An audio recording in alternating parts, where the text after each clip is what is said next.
तो नमस्कार दोस्तों, फिर से आप सभी का स्वागत है ट्रैवलोलिक के और एक नए वीडियो में। और वीडियो शुरू करने से पहले ये बता दूं आपको कि ये वीडियो ज़रूर एंड तक देखिएगा, क्योंकि ये वीडियो बहुत इन्फॉर्मेटिव होने वाला है और आपके बहुत काम आने वाला है। इस वीडियो में हम डिस्कस करेंगे वीज़ा के बारे में, जो आपको शायद मालूम ही होगा कि विदेश जाने के लिए जो दूसरी बहुत इम्पॉर्टेंट चीज़ होता है वो है वीज़ा। तो ये वीज़ा होता क्या है, वीज़ा के टाइप्स क्या है, वीज़ा लेने के लिए आपके पास क्या क्या डॉक्यूमेंट होना चाहिए, इंडिया में कितने प्रकार का वीज़ा होता है, मतलब बाहर से आप इंडिया आना चाहते हैं तो कितना टाइप के वीज़ा इंडियन गवर्नमेंट ने दे रखा है। तो इन सारे चीज़ों का हम इस वीडियो में डिस्कस करेंगे। और भी बहुत कुछ चीज़ें हैं जो आपको शायद नहीं पता होगा वीज़ा के बारे में, जो कि हम इस वीडियो में डिस्कस करने वाले। तो चलिए शुरू करते हैं इस वीडियो को।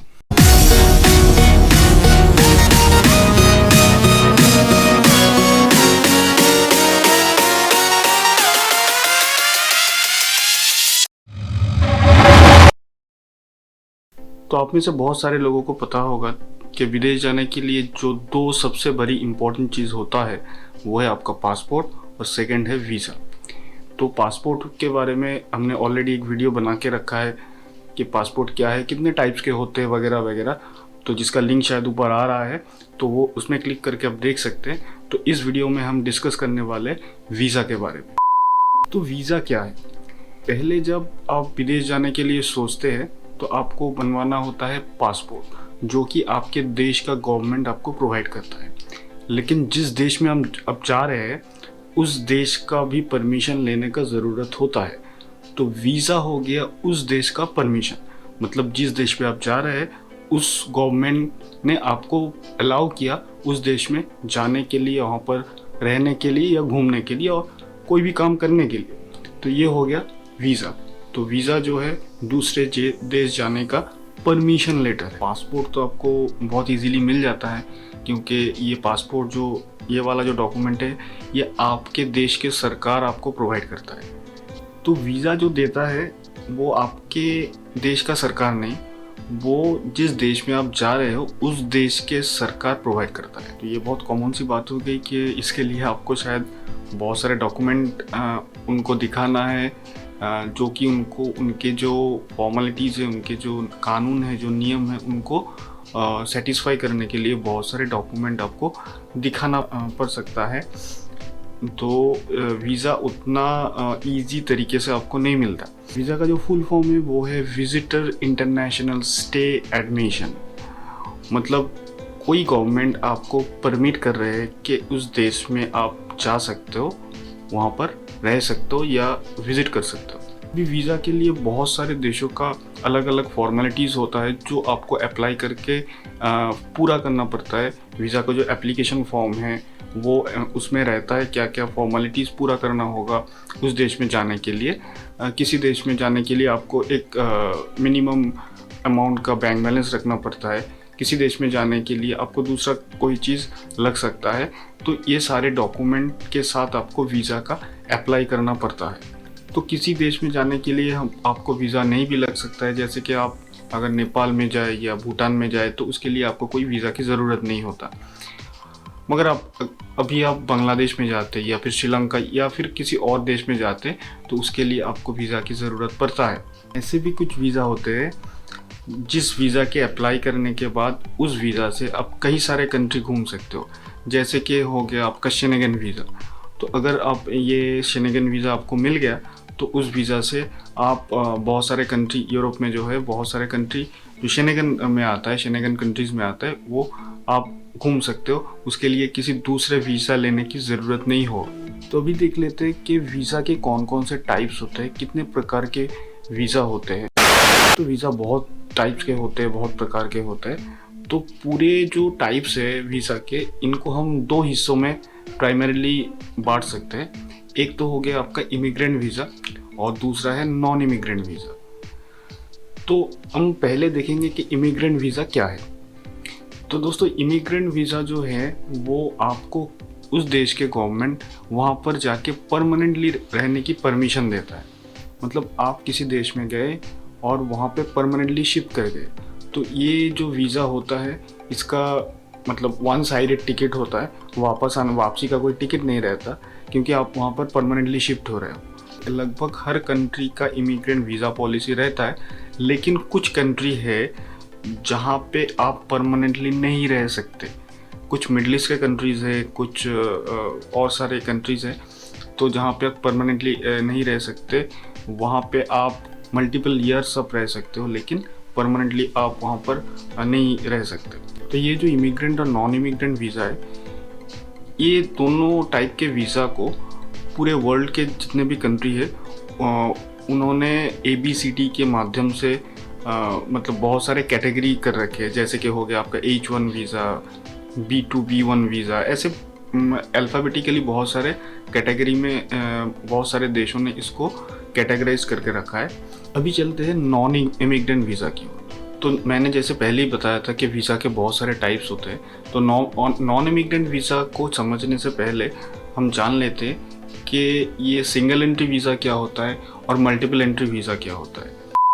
ये सिंगल एंट्री वीज़ा जो है वो नॉन इमिग्रेंट वीज़ा में दिया जाता है और मल्टीपल एंट्री भी नॉन इमिग्रेंट वीज़ा में दिया जाता है। क्योंकि इमिग्रेंट वीज़ा जो होता है वो तो आपको एक ही बार एंट्री लेना है और उनको आपको ज़्यादा टाइम पे रिन्यू भी नहीं करवाना पड़ता है। मतलब आपको एक बार किसी गवर्नमेंट ने इमिग्रेंट वीज़ा दे दिया तो आप समझिए वो आप उस देश में परमानेंटली रह सकते हैं। अभी ये नॉन इमिग्रेंट वीज़ा जो है, इनमें क्वेश्चन आता है सिंगल एंट्री और मल्टीपल एंट्री के। तो सिंगल एंट्री का मतलब होता है कि अब आप किसी लिमिटेड टाइम के लिए, किसी निर्धारित समय के लिए उस देश में रह सकते, घूम सकते या किसी भी काम कर सकते जिस पर्पस से आपने उस देश का वीज़ा अप्लाई किया हो। तो एक ही बार जा सकते और वापस आने पे या वीज़ा के वैलिडिटी ख़त्म होने पे आप दूसरी बार उस देश में नहीं जा सकते। इसके लिए आपको फिर से वीज़ा का अप्लाई करना पड़ता है। लेकिन ये मल्टीपल एंट्री जो होता है, ये ज़्यादातर लोग बिज़नेस के लिए लेते हैं या फिर ट्रैवलर लोग भी ये वीज़ा इस्तेमाल करते हैं आजकल। तो ये मल्टीपल एंट्री जो है, मतलब उस देश में आप उस वीज़ा की वैलिडिटी ख़त्म होने तक आप बारी बारी से जा सकते हैं। एज एन एग्जाम्पल आप ले सकते हैं कि अगर हमने UAE के लिए मल्टीपल एंट्री वीज़ा ले लिया 5 साल के लिए, तो आपको 5 साल तक UAE में जितने बार आप चाहे जा सकते आ सकते, उसके लिए आपको फिर से कोई वीज़ा का अप्लाई नहीं करना पड़ेगा। तो एक सिंगल लाइन में हम कहें तो सिंगल एंट्री वीज़ा जो है वो लिया जाता है एक बार किसी भी देश में एक बार एंट्री के लिए, और मल्टीपल एंट्री वीज़ा जो है वो किसी भी देश में बार बार उस लिमिटेड पीरियड के दौरान एंट्री आप ले सकते हो। तो अभी हम बात करेंगे दुनिया में जितने तरीके का वीज़ा है उनमें से हम जो इम्पोर्टेंट 7 या 8 तरीके का वीज़ा है उनके बारे में हम डिस्कस करेंगे। तो ये 7 तरीके का जो वीज़ा है उनमें से पहले जो वीज़ा का टाइप आता है वो है ट्रांजिट वीज़ा। ये ट्रांजिट वीज़ा जो है वो है, अगर आप किसी देश में जर्नी कर रहे हो और उस देश के लिए आपके शहर से या आपके देश से कोई डायरेक्ट फ़्लाइट नहीं है, तो आपको किसी और दूसरे देश से ट्रांजिट होके जाना पड़ता है, मतलब वाया होके जाना पड़ता है।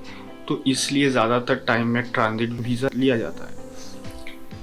तो ये ट्रांजिट वीज़ा उस देश के गवर्नमेंट कुछ ही घंटों के हिसाब से आपको देता है, मतलब कुछ ही घंटों तक आप एक लिमिटेड पीरियड तक उस देश में रह सकते हो, रहने की परमिशन देता है। दूसरी जो वीज़ा है वो है आपका टूरिस्ट वीज़ा। तो ज़्यादातर कंट्री में ये टूरिस्ट वीज़ा लगभग 30 डेज़ के लिए एप्लीकेबल होता है, मतलब 30 डेज़ तक आप वो उस कंट्री में रह सकते हो, वहाँ पे घूम सकते हो, लेकिन 30 डेज़ ख़त्म होने के बाद ही आपको वहाँ से लौटना पड़ता है। तो ये भी लिमिटेड पीरियड का वीज़ा होता है। तीसरा होता है जो बिज़नेस वीज़ा। तो बिज़नेस वीज़ा बिज़नेस करने के लिए लिया जाता है, क्योंकि अगर आप किसी देश में जाते हो आपके बिज़नेस के काम में, बिज़नेस के सिलसिले में, तो आप बिज़नेस वीज़ा के लिए अप्लाई कर सकते हो। चौथे तरीके की जो वीज़ा होता है वो है वीज़ा ऑन अराइवल। ये वीज़ा ऑन अराइवल तो नाम पे ही है, लेकिन इसके लिए पहले से आपको अप्लाई करना होता है, क्योंकि आपके देश का यानी कि इंडिया से आप जब निकल रहे हो, इमिग्रेट कर रहे हो, तब इमिग्रेशन वाले आपसे पूछेंगे कि आपने वीज़ा के लिए अप्लाई किया है कि नहीं है। तो इसके लिए अभी बहुत सारे कंट्री ने क्या किया है, इसको ई वीज़ा में कन्वर्ट कर दिया है। मतलब यहाँ से आप थ्रू इंटरनेट वीज़ा के लिए अप्लाई कर सकते हो, डॉक्यूमेंट अपलोड कर सकते हो और थ्रू इंटरनेट ही आपको वीज़ा मिल जाएगा। 5वें नंबर पर जो आता है वो आता है स्टूडेंट वीज़ा। अगर किसी कंट्री में आप पढ़ने के लिए जाते हो तो आप स्टूडेंट वीज़ा के लिए अप्लाई कर सकते हो। ये वीज़ा सिर्फ पढ़ने के लिए, उस देश में पढ़ने के लिए दिया जाता है। और 6ठे नंबर पर जो वीज़ा आता है वो आता है मैरिज वीज़ा। तो आप किसी देश में शादी करने के लिए जा रहे हो या उस देश के नागरिक को शादी कर रहे हो, उसके लिए मैरिज वीज़ा का अप्लाई किया जाता है। और यहाँ पर हमारा आखिरी नंबर पे जो वीज़ा हमने रखा है वो है एम्प्लॉयमेंट वीज़ा, और या आप उसको वर्क वीज़ा भी कह सकते हो। अगर दूसरे किसी देश में आप काम करने के लिए जाते हो तो आपको ये वीज़ा अप्लाई करना पड़ता है। ये जब तक आप उस देश में रहते हो काम करने के लिए, तब तक ये वीज़ा आपके लिए वैलिड रहता है। तो ये हो गया दोस्तों इम्पोर्टेंट 7 टाइप के वीज़ा। वैसे तो बहुत सारे टाइप्स के वीज़ा होता है बहुत सारे कंट्री का, लेकिन ये 7 टाइप का जो वीज़ा है यही इम्पोर्टेंट है, यही ज़्यादातर लोग यूज़ करते हैं। अगर इसके बारे में कोई भी सवाल आपके मन में उठता है या कुछ भी चीज़ आप जानना चाहते हैं तो आप कमेंट बॉक्स में कमेंट कर सकते हैं या फिर मुझको डायरेक्टली मेल कर सकते हैं। और अभी तक इस चैनल को आपने सब्सक्राइब नहीं किया है तो प्लीज़ सब्सक्राइब कर दीजिए, क्योंकि ऐसे ही इंफॉर्मेटिव वीडियो ट्रैवल के बारे में हम बनाते रहेंगे अगर आपके द्वारा इंस्पिरेशन मिलते रहे तो। यहाँ पर और एक इम्पॉर्टेंट चीज़ कि वीज़ा आप कहाँ से अप्लाई करेंगे। वीज़ा अप्लाई करने के लिए आपको जाना पड़ता है आपके शहर में जो एम्बेसी है या फिर कॉन्सुलेट है। और ये एम्बेसी कॉन्सुलेट क्या है, इसके लिए भी हमने अलग से एक वीडियो बनाया है जिसके लिंक ऊपर आ रहा है, तो वहाँ पर क्लिक करके आप देख सकते हो। तो अभी हम देखेंगे कि आप अगर बाहर के रहने वाले हो, मतलब इंडिया के बाहर के रहने वाले हो और आप इंडिया आना चाहते हो तो उसके लिए इंडियन गवर्नमेंट का वीज़ा पॉलिसी क्या है। Indian ministry of external affairs जो है, जो कि ये पूरा वीज़ा पासपोर्ट जो है हैंडल करता है, तो उनका पॉलिसी क्या है, कौन कौन सी वीज़ा के लिए आप अप्लाई कर सकते हो, ये आप देख लेते हैं। तो ये 9 तरीके की जो वीज़ा है वो अभी इंडियन गवर्नमेंट ने दे रखा है। तो पहला आता है एम्प्लॉयमेंट वीज़ा, जो आप इंडिया में किसी काम के लिए आ रहे हो तो तब आपको ये एम्प्लॉयमेंट वीज़ा प्रोवाइड करवाया जाता है। दूसरा हो गया आपका बिजनेस वीज़ा, जो आप इंडिया में किसी बिजनेस पर्पज से आते हो तो बिजनेस वीज़ा लेना पड़ता है। किसी प्रोजेक्ट के काम से आते हो, प्रोजेक्ट कंप्लीट करने के काम से आते हो तो आपको प्रोजेक्ट वीज़ा दिया जाता है। और चौथा हो गया एक्स एंट्री वीज़ा। ये क्या होता है कि अगर आप आपके फैमिली को एकम्पनी करने के लिए इंडिया में आते हो और रहते हो तो उस वजह से ये एक्स एंट्री वीज़ा दिया जाता है। और 5वां हो गया टूरिस्ट वीज़ा। आप इंडिया में घूमने आते हो तो ये टूरिस्ट वीज़ा प्रोवाइड किया जाता है। और अगर आप किसी रिसर्च के काम में आते हो तो आपको रिसर्च वीज़ा लेना पड़ेगा। और अगर इंडिया से वाया होकर कहीं जा रहे हो तो ट्रांजिट वीज़ा लेना पड़ेगा। किसी कॉन्फ्रेंस के काम में आते हो, इंटरनेशनल सेमिनार या किसी गवर्नमेंट सेमिनार में आते हो तो कॉन्फ्रेंस वीज़ा दिया जाता है।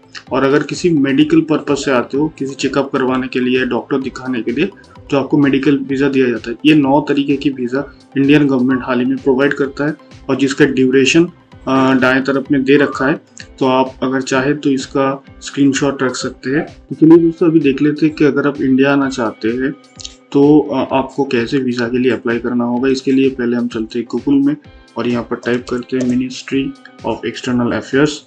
तो ये टाइप करने के बाद ये पहला वाला लिंक जो है उसमें क्लिक करना होगा और ये क्लिक करते ये मिनिस्ट्री ऑफ एक्सटर्नल अफेयर्स के जो पेज है वो खुल जाएगा आपके सामने। और फिर आपको जाना होगा यहाँ पर कॉन्सुलर सर्विस में। कॉन्सुलर सर्विस में जाते आपको यहाँ पर वीज़ा सर्विस मिल जाएगा। तो वीज़ा सर्विस में जाके यहाँ पर बहुत सारी चीज़ दे रखे इन्होंने, तो आपको यहाँ पर क्लिक करना होगा ई वीज़ा लिंक में। तो यहाँ पर ई वीज़ा लिंक में क्लिक करते ये पेज आपके सामने खुल जाएगा, जहाँ पर आपको देखना होगा आपका जो नेशनलिटी है तो उसके लिए आप ई वीज़ा के लिए एप्लीकेबल है कि नहीं है। फिर उन्होंने कुछ इंस्ट्रक्शन दे रखे हैं, फिर कुछ फ्रीक्वेंटली आस्क्ड क्वेश्चन जो है वो भी दे रखे हैं उन्होंने। उसके बाद वो पेमेंट रिलेटेड कैसे पेमेंट करना है, कितना पेमेंट करना है, कौन सी कंट्री के लिए, वो भी दे रखे। और फिर authorised immigration check post through which e visa holders can travel, ये भी दे रखा है। फिर पेमेंट हेल्प डेस्क भी है यहाँ पर। और यहाँ पर बहुत शॉर्ट फॉर्म में यहाँ पर इन्होंने स्टेप दे रखे, कौन कौन से स्टेप आपको पार करना है। तो पहले आपको ऑनलाइन एप्लीकेशन करना है, फिर आपको इसके लिए पे करना है, फिर आपको ETA रिसीव होगा। ETA का मतलब होता है इलेक्ट्रॉनिक ट्रैवल ऑथराइजेशन। और ये रिसीव होने के बाद आप वो एक प्रिंट आउट लेके आप फ्लाई कर सकते हैं इंडिया में। तो ये फॉर्म फिलअप करने से पहले आप यहाँ से देख सकते हैं कि आपको कौन कौन से डॉक्यूमेंट अपलोड करना है या कैसे ये फॉर्म फिलअप करना है। तो यहाँ पर जब आप क्लिक करेंगे तो एक PDF आपके सामने खुल जाता है। यहाँ पर इन्होंने सारे जो है डेमो दे रखे हैं कैसे ये फिलअप करना है। ये 8 पेज का डेमो है टोटल। यहाँ पर पूरा जो प्रोसीजर है इन्होंने दे रखे जो फॉर्म फिलअप करने वाले हैं उनकी सुविधा के लिए। तो ये देखने के बाद सभी अगर आपको सही लगे तो आप यहाँ पर apply here for e visa पे आप क्लिक कर दीजिए। तो वहाँ से आप ई वीज़ा के लिए अप्लाई कर सकते हैं। इसके अलावा दूसरा भी एक तरीका है जो आप पासपोर्ट सेवा की जो वेबसाइट है, जो वेब पोर्टल है, वहाँ से आप अप्लाई कर सकते हैं ई वीज़ा के लिए। तो ये वेबसाइट में जाने के बाद आपको जाना होगा कॉन्सुलर और वीज़ा सर्विस में। यहाँ पर जाके आपको वीज़ा सर्विस में क्लिक करना होगा। फिर यहाँ पर दाएं तरफ जो वीज़ा लिखा हुआ है वहाँ पर क्लिक करते हैं, ये ई वीज़ा खुल जाएगा और ये इसमें क्लिक करते फिर से वही पोर्टल आपके सामने खुल जाएगा, वहाँ से भी आप अप्लाई कर सकते हैं। तो ये दोनों प्रोसीजर हो गया ई वीज़ा अप्लाई करने का। तो ये अप्लाई करने से पहले आप देख लीजिए आप कौन सी नेशनलिटी से हैं, उसके लिए क्या क्या डॉक्यूमेंट चाहिए और कैसे ये फिलअप करना है, इसका प्रोसीजर ऑलरेडी इन्होंने दे रखा है। तो ये देख के आप अप्लाई कीजिए। दोस्तों ये वीडियो अगर आपको अच्छा लगे तो प्लीज़ चैनल को सब्सक्राइब कीजिए और नीचे वाले बेल आइकॉन में क्लिक कीजिए ताकि आपको नोटिफिकेशन मिलता रहे।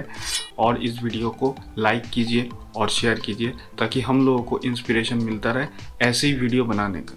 तो चलिए मिलते हैं अगले वीडियो में, तब तक के लिए